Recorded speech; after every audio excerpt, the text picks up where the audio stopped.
हिमाचल प्रदेश के जिला कांगड़ा के बैजनाथ उपमंडल में स्थित ऐतिहासिक शिव मंदिर विश्व भर के शिव भक्तों की आस्था का केंद्र है। पौराणिक कथाओं के अनुसार इस मंदिर का निर्माण कार्य आहुका और ममुख नाम के दो व्यापारी भाइयों ने 1204 में किया था। इस मंदिर में विराजमान शिवलिंग की स्थापना की कहानी खुद में एक बहुत रोचक कथा है। आपको यह जानकर और भी हैरानी होगी कि इस बैजनाथ मंदिर की स्थापना किसी और ने नहीं बल्कि रावण ने की है। तो आइए जानते हैं इस पौराणिक कथा के बारे में। पौराणिक कथा के अनुसार त्रेता युग में लंका के राजा रावण ने कैलाश पर्वत पर भगवान शिव की तपस्या की। वह यह तपस्या अमर होने का वरदान पाने के उद्देश्य से कर रहा था। कोई फल न मिलने पर दशानन ने घोर तपस्या प्रारंभ कर दी तथा अपना एक एक सिर काटकर हवन कुंड में आहुति देकर शिव को अर्पित करना शुरू कर दिया। 10वां और अंतिम सिर कट जाने से पहले ही शिवजी ने प्रसन्न होकर रावण को दर्शन दिए तथा रावण का हाथ पकड़ लिया और उसके सभी सिरों को पुनर्स्थापित कर दिया। इसके बाद शिव ने रावण से वर मांगने को कहा। रावण ने भगवान शिव से उनको अपने साथ लंका लेकर चलने की प्रार्थना की।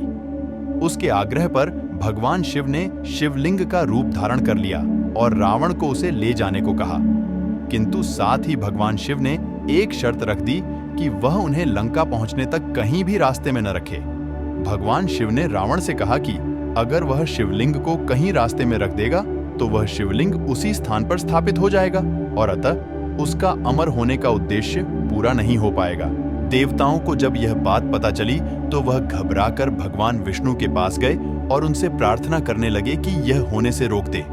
श्री विष्णु ने देवताओं की प्रार्थना स्वीकार की और इस समस्या के समाधान के लिए एक लीला रची और एक ग्वाले का रूप धारण कर लिया। रास्ते में चलते समय बैजनाथ क्षेत्र के समीप पहुंचने पर रावण को लघु शंका का अनुभव हुआ और उसे अपने समीप बैजू नाम का ग्वाला दिखाई दिया और उसने ग्वाले को सब बात समझाकर शिवलिंग पकड़ा दिया और शंका निवारण के लिए चला गया। बैजू ग्वाला के रूप में भगवान विष्णु ने मौके का फायदा उठाते हुए शिवलिंग वहीं रख दिया और वह शिवलिंग वहीं स्थापित हो गया। इस वजह से इस जगह का नाम बैजनाथ धाम पड़ गया। हालांकि इसे रावणेश्वर धाम के नाम से भी जाना जाता है। इसके बाद में रावण ने इस शिवलिंग को यहां से उठाने की भरपूर कोशिश की मगर हर बार नाकाम रहा। इस तरह यह शिवलिंग यहीं स्थापित हो गया। बैजनाथ में नहीं मनाया जाता दशहरा का त्योहार।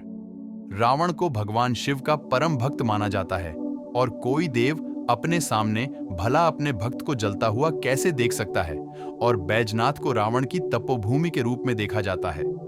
यही कारण है कि बैजनाथ में दशहरा का त्योहार नहीं मनाया जाता है। कुछ लोगों ने इसे शुरू करने का प्रयास किया था, लेकिन जिसने भी रावण के पुतले को जलाया या तो वो गंभीर रूप से बीमार हो गया या उसका कारोबार चौपट हो गया, इसलिए इसे बंद कर दिया गया।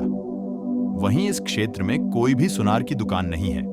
अगर कोई सुनार यहाँ दुकान खोलता है तो आग लगने से उसका सारा कारोबार चौपट हो जाता है और दुकान जल जाती है। ऐसी घटनाएं यहाँ हो चुकी हैं, इसलिए यहाँ पर दशहरा उत्सव का आयोजन नहीं होता।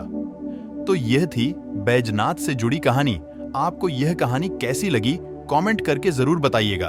धन्यवाद।